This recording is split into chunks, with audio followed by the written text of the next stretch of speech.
So here we are then for another League Racing video, and this is the finale in WOR, and we're here for Jeddah. Now before we jump into it, I want to quickly plug the previous episode. Go check it out, link in the top right to go see what happened. And also I'm going to paint the picture in regards to context for this race and also the video title. So for this one I barely practiced. I had done not even an hour of time trial, and even within the hour it took about 40 minutes to get a proper decent half legal lap in. So I was really low on confidence. I'd been ill the entire weekend with a stomach bug, and then I'd been out all day for a birthday, so I just hadn't had a chance to, practice for this one. And it was the finale, so I didn't really care too much. But yeah, we're going to try. My teammate doing a mixed Schumacher. Also, I'm on my own today. I've got no engineer, no teammate, and I wasn't able to get a decent setup, so I just kind of made something up on the spot.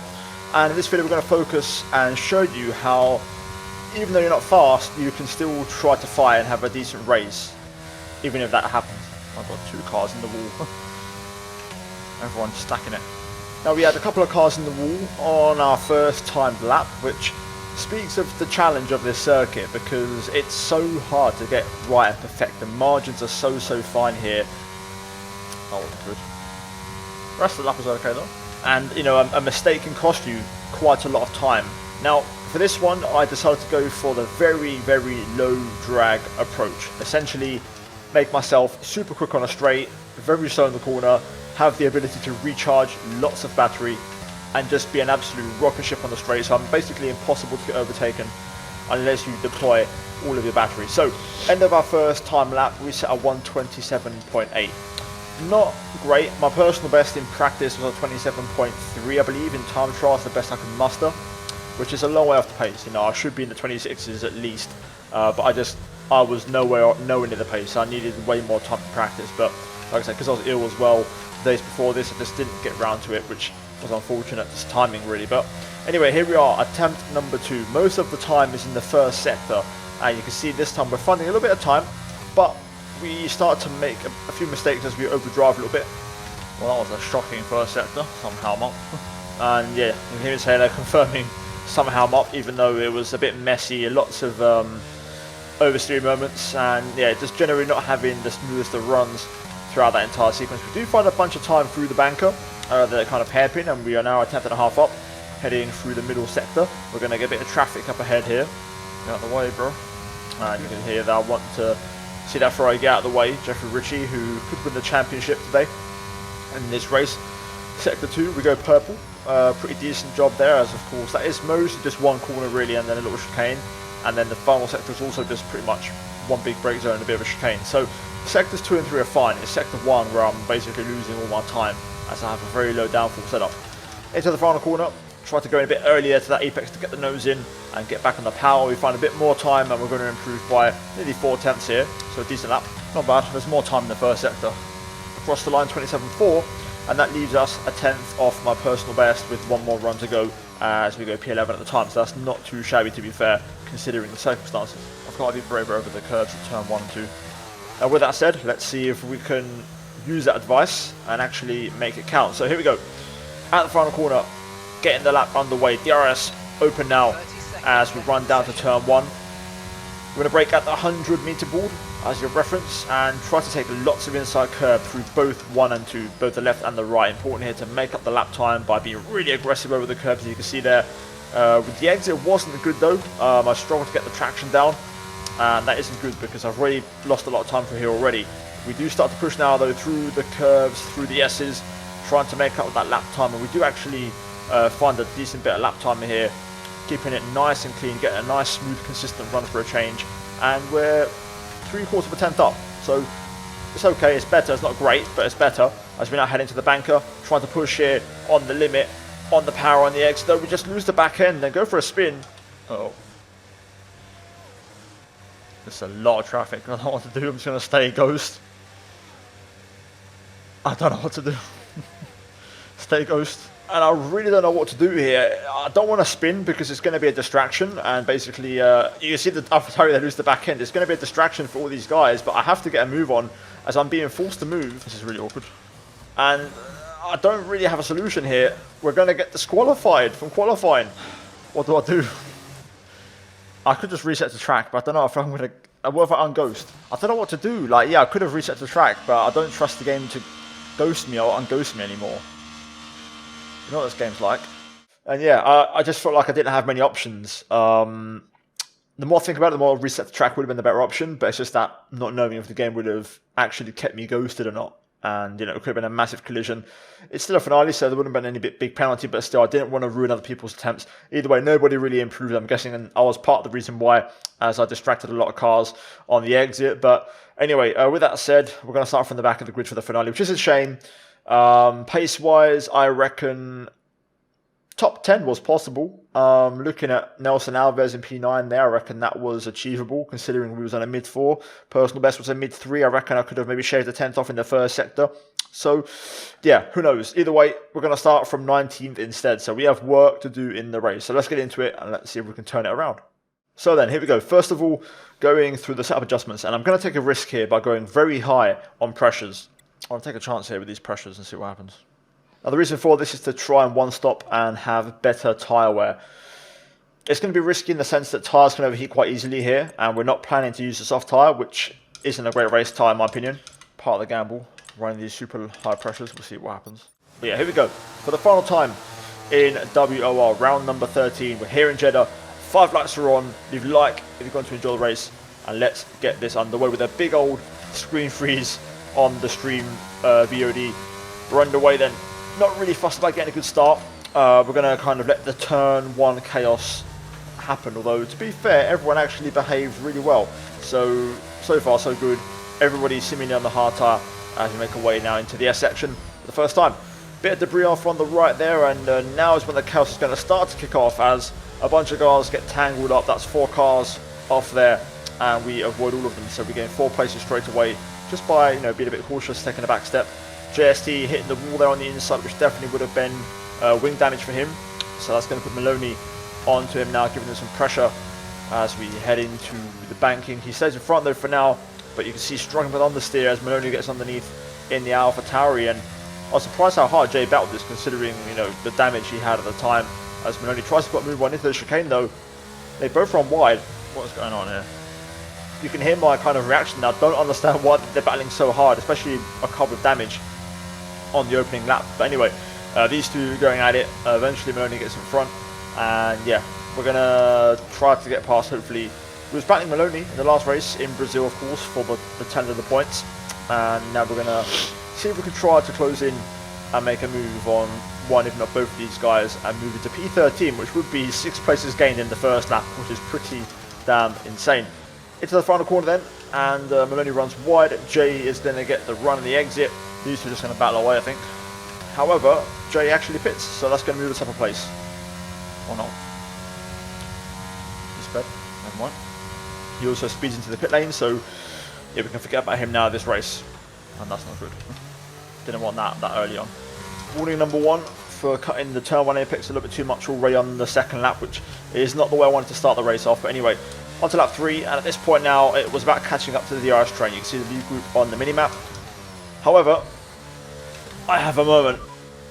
No need to worry about the tyre condition for now. Everything's looking good. Now that was pretty damn scary. I genuinely thought I'd broken my wing, but we got a bit lucky today. My wings are so low. Oh my god. I've got no front end on the car. Okay, we've arrived. Happy days. Now myself and Maloney were using pretty much all of our battery to close in within DRS range of the top 12, as they're all in a pack right now, pretty much in a leading group for the race win. So that's kind of, you know, race key that we get there. However, we just started to get close, more or less. You know, me and Maloney had DRS on each other on the cars ahead, but then at the same time we just started to break off again, and they started to pull away. We just didn't quite have the pace. The leaders started to also ramp theirs up a little bit, and we were struggling. Our tyre pressures are too high. My rears, I'm not going to survive on the medium. I'm in trouble. And as you saw there, we had a bit of a drift through the chicane, and the gamble has backfired already on lap 4. I could tell I was in trouble. I made a mistake. Tyre pressure is way too high, and it's going to cost us dearly. As Maloney makes a mistake through the chicane, we're going to get back in DRS range. And I also just ran out of batteries, so yeah, it's going to be a long race. My wings are too low, so we're really struggling in the first sector. And I have too high tyre pressures, so I can't even actually push. And this corner here is particularly challenging with those pressures. Hudson Pool though, I believe with wing damage, got caught up in an incident, so he's going to just kind of let us by. So we move into P13 and gain a place. Patrick Hadler was involved in the other Alpha Tauri. And yeah, we're going to just basically try to stick with Maloney here and run with him as we brush the wall yet again on lap 5. At this point, I was just trying to stay alive and survive, manage the tyre pressures, and also try to recharge the battery. I realised battery recharge was next to impossible, as I just didn't have any pace and I had to use it to keep up. We get another warning. I'm going to get a penalty. I get the slightest bit of confidence, I just make a mistake. And yeah, at this point, lucky to not get damage, on lap 3, 2 warnings already, it's not looking good. However, at this point, I would not look back. I started to focus up, get my confidence in, I started to go quiet, not talk so much, and I started to get quicker. The leading group isn't even going that fast, but I'm not close enough or fast enough to pass Maloney and leapfrog to close the gap. But genuinely, I'm on the limit. Obviously, I'm not using a battery, but now as you can hear me say, things are not looking great. Now, the leading group isn't super fast, but they're just gradually pulling away. We've got Jernej and Alex behind, who are looking for moves. They're quicker than us. That's just the bottom line. I think I'm actually... There's an apex there somewhere.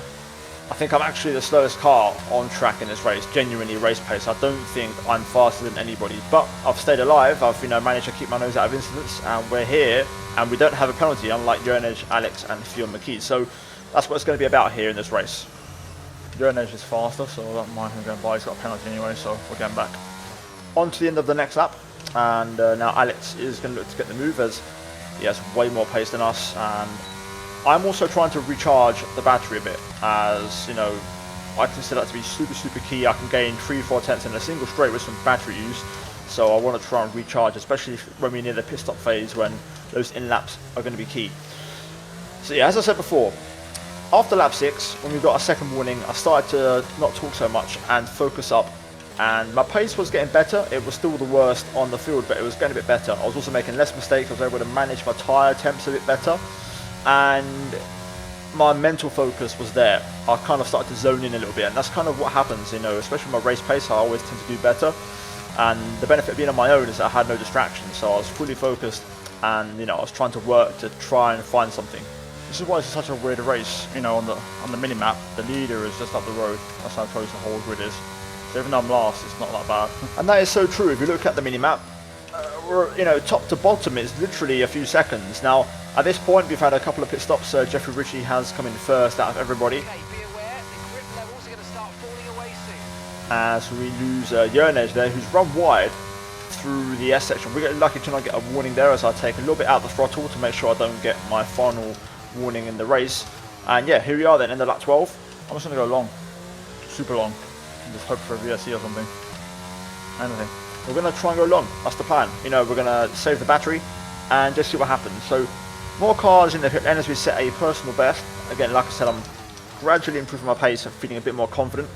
We're just going to basically long this out as much as we possibly can in the hope of a virtual or a full safety car.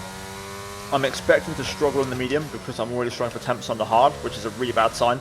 But yeah, that's kind of the reason why we also want to extend the stint a bit, because I feel like the hard tire might be the better race tire for us. As Maloney pits, there's two more cars in there. Hadler's in there. So Alpha Tauri are going to have to double stack, and also a few other cars in there as well. So we're now P3, Bulem Ferry at the stop, and Alex Bolger as well. So yeah, Bulem, I believe, one point was the race leader in this race. So it goes to show we're only 5 seconds off the leader all times in this race, which is pretty insane. Anyway, into the pit lane.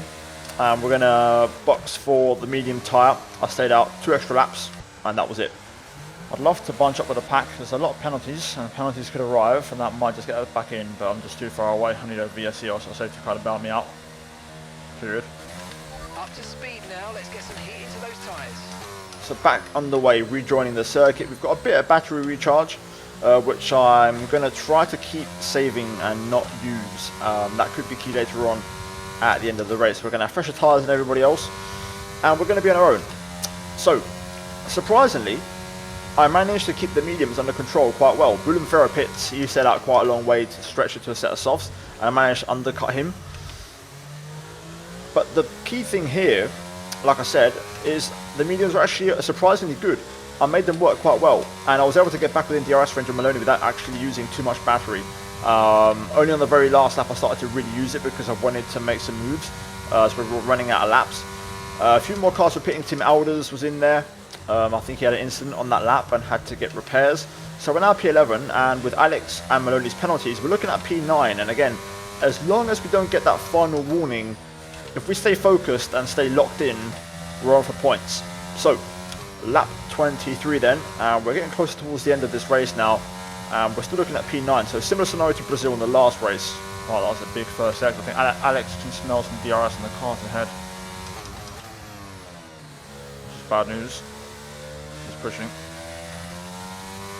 The DRS train is broken. Now, Harvey Cohen has disconnected. He was in the leading group, so he's going to lose a lot of time. So we're going to gain the place again as Schluter crashes as well. Someone's come off ahead of you. There's a yellow flag ahead. Too late for a safety car. On track, resulting in loose debris. Fortunately, the marshals have managed to clear it up in time, and there are so far no plans for a safety car. And yeah, with Schluter out, that is P10. Green flag. Now the big issue here with 2 laps to go, Alex Boulder in P8 is just about 6 seconds ahead, but he's catching up to traffic, which even though he's in a DRS train, they're also battling, so he could lose or gain time. It could go either way. Right now, the key thing we have to do is pass Maloney. I'm faster, I've got more pace. I don't have a ton of battery, but we have to make this move count. So Maloney has a poor exit. We're going to breeze past as Harvey pits, by the way. I think Harvey's AI pit when he disconnected. As you can even say that is what happens when the AI takes over. They do stupid pit stops. I had that happen to me before. And Harvey's AI did pit, so we gain another place. So we're looking at P7 if we can stay within 6 seconds of Alex Bolger by the end of the race, and that's exactly what we've done. The gap did go up to over 6 seconds, but on the last lap they started battling really heavily and Alex lost a bunch of time. And yeah, we also had decent pace and we had enough pace to hang on. I was actually getting stronger as the race went on, to be fair. Right, P7, happy days. And there we go, we're going to finish the race in P7, and that is a decent recovery from P19, starting from the back of the grid when genuinely I was the slowest car on track and had 0 pace. And you know, we struggled at the beginning with the very low wings. I had no confidence in sector 1, I hit the wall, luckily I didn't get damaged, I got 2 warnings, but we avoided the lap 1 crash. We kind of slowly over the race brought up our confidence, and in the end we've done a decent job and we got decent points. So happy with that, decent recovery drive, and very gassed I didn't get a penalty considering I went nearly 20 laps without a final warning around such a tricky track. And that's why, you know, it's always good to not give up and always, you know, drill in mentally, stay sharp, stay focused, and you know, you can always do well and get a decent result even if the pace isn't quite there. You can always rely on other people making mistakes, and that was without any safety car or virtual safety car. If I'd had one of them, it could have been a different race for us because we went very long in the first stint. It could have benefited us massively. I would have had fresher tyres, and yeah, who knows what would have happened. But either way, guys, that is the race. As for the standings for the final time, here is the entire, you know, order, every single driver that took part this season, and we finished in the end P7. We gained 2 places in the last race, overtaking our teammate. We also overtaken Nelson Alves and Sergio Sabrino, so in the end we finished in the top 7.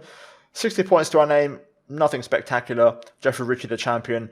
Not particularly happy with my season, but I've really struggled with this game to find pace. I feel like I'm starting to get a bit better, but yeah, also my consistency isn't really there. I've got to work a bit more on my pace. That's just the bottom line. My setups aren't that great. I think if I come back for another season, I think I'll be stronger. And I just hope that by the end of the game cycle, I'm a lot more on the pace. But still, it is what it is. We're getting there. We're improving. And I'm just glad we, you know, was a consistent point scorer and done a decent job and finished in the top 7. So, yeah, guys, that is it for WOR. Leave a like if you enjoyed. Subscribe for more. And now the full focus turns to PSGL on Thursdays, and the next race, of course, will be in a couple of days' time. So please tune in for that one. But yeah, guys, cheers for watching. And as always, check out the 2 videos on screen. And I'll see you guys in the next one. Until then, take care. And that's goodbye from me.